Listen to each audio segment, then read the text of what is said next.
Pengadilan Negeri Jakarta Timur telah menjatuhkan vonis 3 tahun penjara kepada Farid Omar Okbah yang secara sah dan meyakinkan terbukti melakukan tindak pidana terorisme.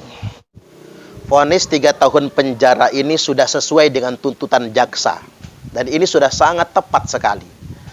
Bahkan ini menurut saya terlalu ringan untuk seorang ideolog sebagaimana Farid Omar Okbah. Karena sudah terlalu banyak korban ideologisasinya. Sudah terlalu banyak korban indoktrinasinya. Orang-orang yang dicuci otaknya mengatasnamakan agama untuk melawan negara, untuk melawan pemerintah yang sah. Lantas kemudian Farid Omar Okbah beserta pengacaranya merasa terzolimi. Dizolimi oleh putusan pengadilan. Ini menurut saya merupakan penghinaan terhadap pengadilan itu sendiri. Penghinaan terhadap proses peradilan yang ada. Tahukah antum bahwasanya kezoliman yang paling besar adalah menjadi khawarij? Apa itu khawarij? Yakni dosa yang paling besar. Memberontak kepada pemerintah yang sah. Farid Omar Okbah mengkafirkan sistem kenegaraan ini dan mengkafirkan pemerintah, dan itu khawarij, dan ini merupakan kezaliman yang sangat besar. Lalu kemudian para pengacaranya membangun opini agar masyarakat tidak percaya dengan pengadilan. Ini merupakan kezaliman yang sangat besar sekali. Farid Omar Okbah ini terbukti merupakan petinggi organisasi teroris, yakni sebagai Dewan Syuro di Jamaah Islamiyah, yang jelas-jelas Jamaah Islamiyah baik secara nasional maupun secara internasional sudah ditetapkan sebagai organisasi teroris. Dan Farid merupakan Ketua Umum Partai Dakwah Rakyat Indonesia, PDRI, partai bentukan Jamaah Islamiyah. Farid diduga sebagai anggota Dewan Syariah Lembaga Amil Zakat Badan Baitul Mal Abdurrahman bin Auf atau Laz'aba. Yang kita tahu beberapa waktu silam Laz'aba ini viral meletakkan kotak amal di beberapa tempat rumah makan dan lain sebagainya yang jumlahnya hingga ratusan bahkan mungkin ribuan, mengumpulkan dana infak dari masyarakat yang tidak tahu apa-apa, yang dananya tersebut sebagiannya disalurkan untuk kepentingan Jamaah Islamiyah atau untuk kepentingan kegiatan terorisme. Yang begini dia masih tetap merasa terzolimi. Ini kan sungguh luar biasa sebetulnya. Playing victim mereka, menghalalkan segala cara demi makar mereka, demi bugot mereka melawan pemerintah yang sah. Lantas kemudian pengacaranya bergaya berdalil membaca sabda Nabi sallallahu alaihi wasallam, al-muslimu man salimal muslimuna min lisanihi wa yadihi. Muslim sejati itu yang selamat saudara muslimnya dari lisannya dan dari tangannya. Sekarang begini, hadis ini kontradiktif dengan yang membaca, kontradiktif dengan terpidana. Mengapa saya katakan kontradiktif? Hadis ini kan hadis tentang rahmatan lil alamin. Islam itu sebagai agama rahmat, di mana orang lain menjadi selamat dengan lisan kita, menjadi selamat dengan tangan kita. Jadi kontradiktif. Yang selama ini Jamaah Islamiyah dan kelompok radikal yang lainnya mengkafirkan pemerintah, mengkafirkan negara kesatuan Republik Indonesia, dan gara-gara takfir mereka, kalau dalam bahasa Farid Omar Okbah itu sudah batal keislamannya. Jadi mayoritas masyarakat muslim yang ada di Indonesia ini batal keislamannya. Penyelenggara negara kita ini batal keislamannya. Yang dalam fatwa mereka halal darahnya. Nah, gara-gara lisan mereka, gara-gara fatwa mereka, maka orang kemudian menghalalkan aksi terorisme, menghalalkan darah orang lain. Ini banyak kawan-kawan ini tidak membedakan mana negeri yang menjalankan hukum Islam, mana yang negeri tidak menjalankan hukum Islam. Lihat pemimpin-pemimpin di pusat sana, mereka bilang apa? Indonesia negeri Islam bukan? Tidak. Dia tidak mengatakan ini bukan negeri agama. Mereka mengatakan begitu. Ya kan? Beda nih. Ini bukan kezaliman, Pak. Kalau menolak hukum Islam itu kufur. Siapa saja orang muslim menolak hukum Islam, kafir, keluar dari Islam, Pak. Itu fatwa ulama semua, Pak. Tetapi kemudian dalam pembatal syahadat kan 10 itu dipelajari di Saudi, Pak. Ulama-ulama mereka mengajarkan di antara pembatal syahadat itu apabila seseorang mengatakan hukum buatan manusia, yaitu demokrasi, sama dengan hukum Islam. Sama, Pak. Sama saja itu kafir. Gara-gara fatwa Wahabi Syekh Muhammad bin Abdul Wahab tentang 10 pembatal keislaman yang diambil, yang dirujuk oleh Farid Omar Okbah, maka mayoritas kaum muslim di Indonesia ini sudah murtad. Dan pemerintah juga murtad. Dan bagi mereka halal darahnya. Justru mereka sendiri menepuk air di dulang, nyiprat di muka sendiri. Lisan mereka sangat membahayakan orang lain. Tangan mereka sangat membahayakan orang lain. Bagaimana kita bisa membenarkan orang yang mengatasnamakan agama melakukan bom bunuh diri, mencelakai orang lain, membahayakan orang lain? Padahal Islam itu adalah agama yang selamat. Saya juga agak heran dengan mereka. Di satu sisi mereka menuduh kita pada umumnya ini kafir, sudah murtad. Tapi di sisi lain mereka membaca hadis. Al-muslimu man salimal muslimuna min lisanihi wa yadihi. Muslim itu yang apabila selamat saudaranya dari lisan dan tangannya. Satu sisi mereka menuduh kita sudah kafir, kita ini sudah murtad. Satu sisi mereka membawa-bawa kata muslim. Saya juga agak heran dengan kontradiksi yang mereka lakukan selama ini. Dan yang jelas begini, mereka ini melakukan dosa besar. Dosa besar yang pertama, mereka bughah, makar, kudeta, mendelegitimasi pemerintah yang sah, melawan pemerintah yang sah. Ini dosa yang paling besar. Tidak ada yang bisa mengalahkan dosa ini kecuali syirik. Rasulullah sallallahu alaihi wasallam telah bersabda, "Man kharaja minat ta'ah wa faraqal jamaah." Barang siapa yang keluar dari ketaatan kepada pemerintah yang sah, wa faraqal jamaah, dan kemudian dia memisahkan diri dari negara atau memberontak kepada negaranya, famata, lantas dia mati, mata mitatan jahiliyah, maka matinya mati jahiliyah. Sekarang kita mesti berpikir, berhentilah pengacaranya melakukan playing victim, membela kelompok teror, membela teroris. Mengapa kelompok Khawarij radikal ini sangat berbahaya sekali? Alasannya karena mereka mengatasnamakan agama untuk menjustifikasi perbuatan makar mereka, perbuatan maksiat mereka. Mereka menggunakan kedok jihad untuk memanipulasi orang awam. Ini alasan yang pertama. Bahkan ahli maksiat sekalipun, ketika mereka berbuat maksiat, mereka sekaligus menyadari mereka melakukan perbuatan maksiat karena hawa nafsunya. Tapi Khawarij radikal, mereka melakukan perbuatan maksiat mengatasnamakan jihad agama. Ini sangat buruk sekali. Yang kedua, mereka menggunakan slogan la hukma illa lillah. Tidak ada hukum kecuali hukum Allah. Ini kan slogan Khawarij. Yang dipakai Farid Omar Okbah itu, Zain An-Najah, Anung S. Hamad, adalah slogan Khawarij yang dulu digunakan oleh kelompok Khawarij untuk mengkritik Nabi Sallallahu Alaihi Wasallam. Nabi saja mereka kritik dengan slogan ini, yang mereka gunakan untuk melawan para sahabat sampai menghalalkan darah Imam Ali, dan mereka membunuhnya dengan slogan Khawarij, la hukma illa lillah, yang sekarang dipakai oleh kelompok radikal termasuk Jamaah Islamiyah. Baik, seandainya kita semua bingung, sekarang ini banyak betul orang membangun narasi atas nama agama, mengutip Al-Quran, mengutip hadis dengan berbagai macam penafsirannya.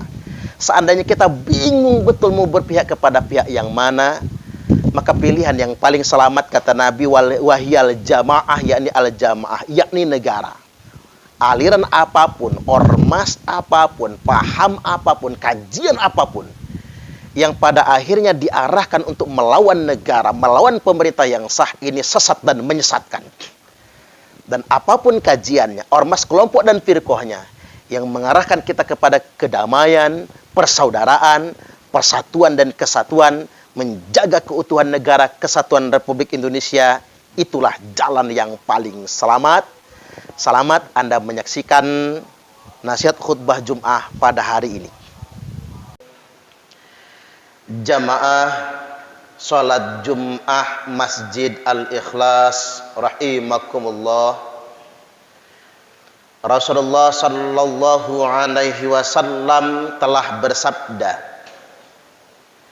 al-muslimu man salimal muslimuna min lisanihi wa yadihi. Muslim yang sejati itu adalah orang yang selamat, saudara muslimnya yang selamat, saudara-saudaranya, min lisanihi dari lisannya, wa yadih dan dari perbuatan tangannya. Sabda Nabi ini menunjukkan sejatinya Islam itu sendiri.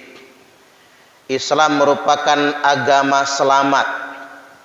Islam merupakan agama damai. Maka efek berkelanjutan atau konsekuensi logis dari berislam itu sendiri harus menimbulkan kedamaian, mendatangkan keselamatan, hidup yang tentram. Ini implementasi atau konsekuensi logis dari berislam itu sendiri. Oleh karena itu, muslim sejati, kata Nabi, adalah yang orang lain selamat dari lisannya. Karena kejahatan yang paling mudah adalah kejahatan lisan. Muslim yang sejati tidak akan menggunakan lisannya untuk ghibah, untuk menyebar fitnah, berita bohong, atau adu domba. Kemudian yang berikutnya, muslim yang sejati itu yang orang lain selamat dari perbuatan tangannya. Jamaah Jum'ah rahimakumullah, terjadi kontradiksi jika ada orang yang mengatasnamakan Islam tapi untuk mengkafirkan orang lain. Ini kontradiksi dengan ajaran Islam. Ada orang yang mengatasnamakan Islam untuk menghalalkan darah orang lain. Ada orang yang mengatasnamakan Islam untuk menciptakan peperangan mengatasnamakan agama. Ini benar-benar bertentangan dengan ajaran Islam. Jadi seandainya kita mengalami kebimbangan, semua orang mengatasnamakan agama, semua orang mengatasnamakan Islam, semua orang mengutip Al-Quran dan hadis dengan versinya masing-masing, maka sebetulnya kita tidak usah bimbang dan ragu. Dikarenakan sifat ajaran Islam adalah kedamaian dan keselamatan. Jika orang mendakwahkan Islam demi keselamatan dan kedamaian, itulah sejatinya ajaran Islam. Tapi kalau orang mendakwahkan Islam untuk memprovokasi, menebarkan permusuhan, ujaran kebencian, atau memecah belah persaudaraan, itu bertentangan dengan ajaran Islam. Jangan pernah membanding-bandingkan agama dengan negara, karena itu bukan perbandingan. Negara adalah kesepakatan hidup bermasyarakat, kesepakatan umat manusia. Sedangkan agama merupakan wahyu Allah, nilai-nilai moral yang harus kita jadikan pedoman. Justru negara merupakan patokan kita dan pijakan kita. Dikarenakan Nabi sallallahu alaihi wasallam telah menegaskan, saat di akhir zaman banyak orang yang menyitir ayat maupun hadis. Banyak orang menafsirkan Al-Quran dengan maunya sendiri. Akhirnya muncul kelompok-kelompok, firqah-firqah. Ada beragam ormas dengan penafsirannya masing-masing, dengan manhaj dan metodenya masing-masing. Maka kata Nabi, ketika zaman itu sudah muncul, justru kelompok yang paling selamat adalah negara. Wahyal jamaah, yakni negara. Jadi pijakan kita merupakan negara. Jadi apapun alirannya, apapun pahamnya, apapun kelompoknya, kalau walaupun dia mengatasnamakan agama, kalau ajarannya diarahkan untuk merusak negara, ajarannya diarahkan untuk melawan negara dan pemerintah yang sah, ini jelas sesat dan menyesatkan. Tapi apapun penafsirannya dan mengatasnamakan agama ketika ditafsirkan untuk kedamaian, kemaslahatan, menguatkan negara dalam konteks kita, negara kesatuan Republik Indonesia, maka itulah ajaran yang benar. Ada yang sederhana yang harus kita pahami jamaah Jum'ah, tidak semua orang yang bicara agama itu benar menurut agama. Tidak semua orang pemuka agama apapun yang membicarakan kitab suci atau membicarakan Al-Quran itu sesuai dengan maunya Allah. Semua hanya penafsiran. Dan Allah sudah menggaransi hanya Nabi yang kalau bicara agama tidak berdasarkan hawa nafsu. Wa ma yantiqu 'anil hawa, tidak pernah Muhammad itu yantiq berbicara berdasarkan hawa nafsu.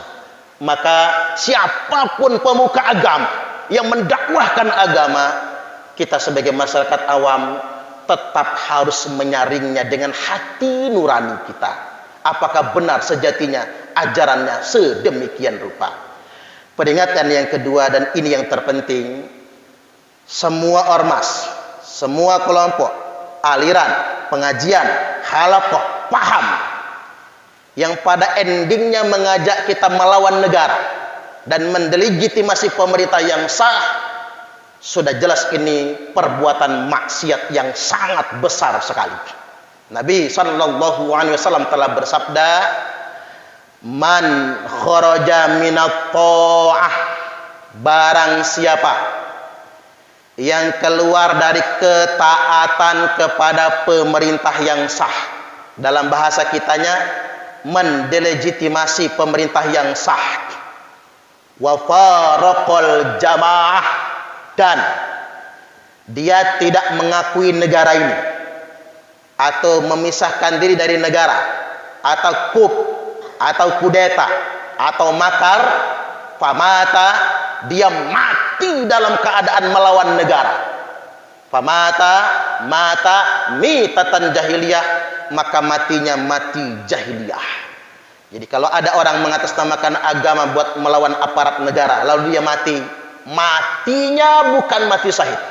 Khatib ulangi lagi sekali lagi, apabila ada orang yang melawan aparat negara mengatasnamakan agama lalu dia mati, matinya bukan mati syahid tapi mata mitatan jahiliyah, matinya mati jahiliyah. Tegasnya dan kesimpulannya, sejatinya ajaran Islam adalah keselamatan. Maka kita punya kewajiban menampilkan Islam yang selamat. Selamat dengan lisan kita, selamat karena perbuatan tangan kita. Dan kalaulah kita sangat bingung, banyak sekali perbedaan, khatib sederhanakan, ambillah aliran, kelompok dan golongan yang mengajarkan agama untuk setia kepada negaranya sendiri, dan tinggalkan semua paham dan aliran yang mengajarkan agama atau mengatasnamakan agama atau berkedok agama tapi untuk melawan negaranya sendiri.